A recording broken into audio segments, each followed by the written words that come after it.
Welcome to our comparison video where we will dive into the features and performance of two amazing ice makers, the Nugget Ice Maker Countertop and the Igloo Self-Cleaning Countertop Ice Maker. We will look at their unique features, how quickly they produce ice, and their cleaning capabilities. Let's find out which one is the best fit for your home or office. When it comes to price, the Nugget Ice Maker Countertop is priced at $209 United States dollars, while the Igloo Self-Cleaning Countertop Ice Maker is significantly more affordable at just $87 United States dollars. This price difference could be a deciding factor for many consumers looking for a budget-friendly option without sacrificing quality.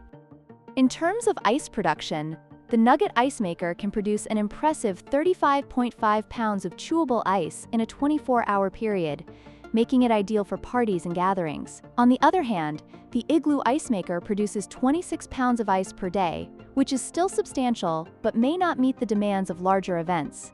If ice quantity is a priority, the Nugget Ice Maker may be the better choice. Both the Nugget Ice Maker and the Igloo Ice Maker feature self-cleaning capabilities, which is a significant advantage for users looking for low-maintenance appliances. This feature ensures that both machines remain hygienic and function optimally without the hassle of manual cleaning. It's a win-win for anyone who values convenience in their kitchen gadgets. In conclusion, both the Nugget Ice Maker Countertop and the Igloo Self-Cleaning Countertop Ice Maker offer great features for ice lovers. The Nugget Ice Maker stands out with its higher ice production capacity, while the Igloo model is a more budget-friendly option. We hope this comparison helps you make an informed decision. Don't forget to like, share, and subscribe for more product comparisons.